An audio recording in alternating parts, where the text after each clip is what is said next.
We're back at the MedCup Media Corner, and it's a pleasure to welcome Professor Vincent Vidal, who is the head of interventional radiology and the imaging department at Timon Hospital in Marseille. And it is a long title, but it comes with a very interesting job, which could involve space. And I'll leave it at that and ask if you want to introduce yourself a bit further, focusing both on the academic background, but also the work you do today. For my academic background, I have done the medical school in Marseille, and I have worked to obtain a medical degree and a specialty in radiology.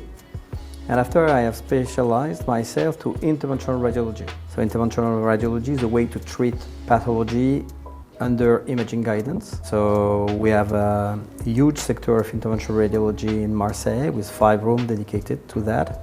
And we also have a lab, a research lab, where we are working on the development of new tools for interventional radiology, and especially embolic agents. That means the particles that we insert in the artery to block the vessel, for example, when there is a bleeding, an hemorrhage. And I'll ask more about the work you do on radiology, but first I want to ask you, why interventional radiology? During my medical school, I was really interested by surgery, and I was dedicated myself to surgery, but finally the development of interventional radiology interested me so much because it's clearly the new technology, and of course surgery is always mandatory for plenty of pathology, but a lot of pathology which was first treated by surgery are now treated by interventional radiology because it's a less invasive approach.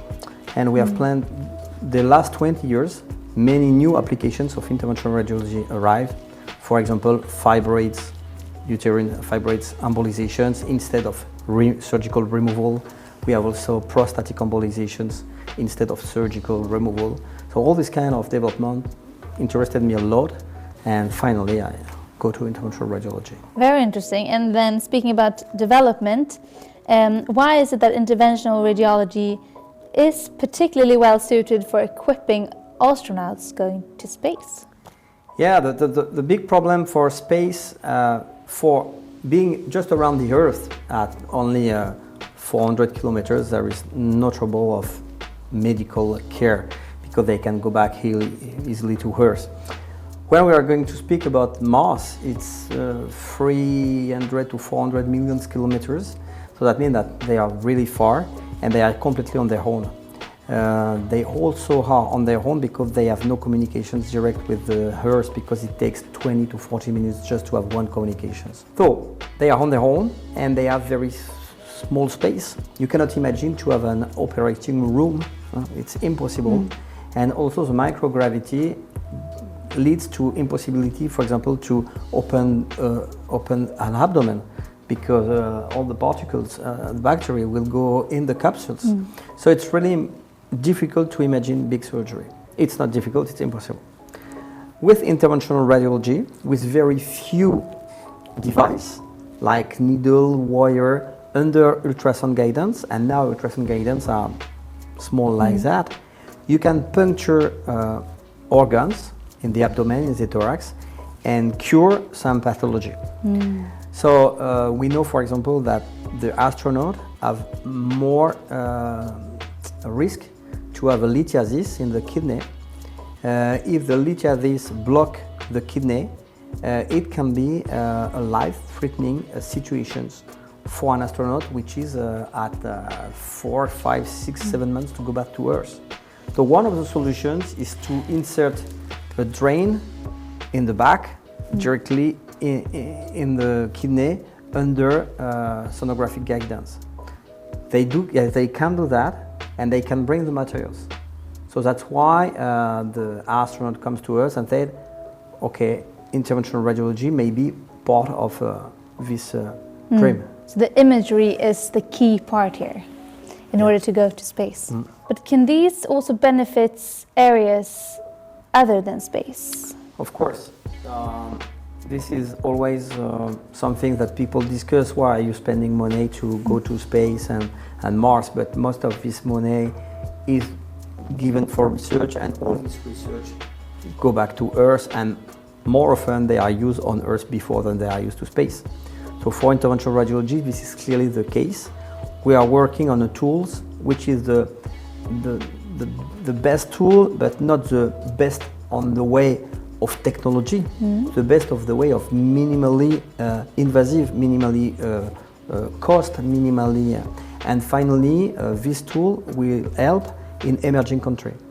In emerging country, there is a lot of people who need interventional radiology, especially for drainage, and they don't have, because there are some interventional radiologists, but there are very few technology, and it will help a lot. It sounds absolutely incredible, I must say. Looking ahead, what do you think we could imagine in 5 to 10 years when it comes to the development of technology that you're using in an imagery? We have plenty of things that we are working on. Now we have some kind of robotics which help us to determine where we need to put the needle, for example, in the liver. If you have a liver cancer, we can do ablations with only needles. We put needles directly through the skin in the liver in some very specific positions, and with heat or with cold, with ice, you can destroy the parenchyma.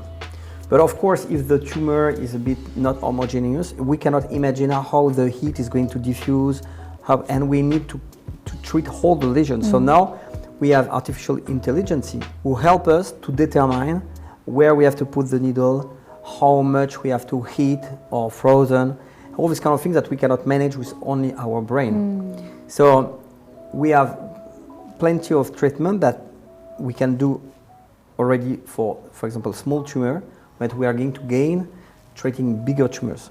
So that's really important. The other point is that we can bring medicines, specific drugs, to some specific point. We know, for example, immunotherapy works well, but needs sometimes, but most of the time, to be delivered really at the point of the tumors.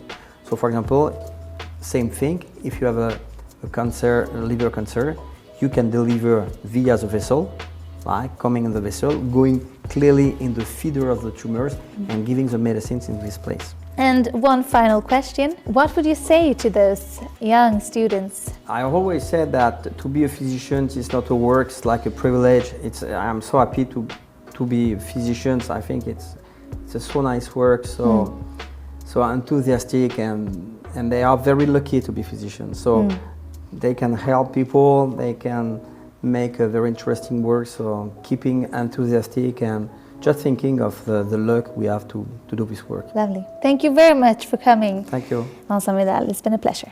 Thank you.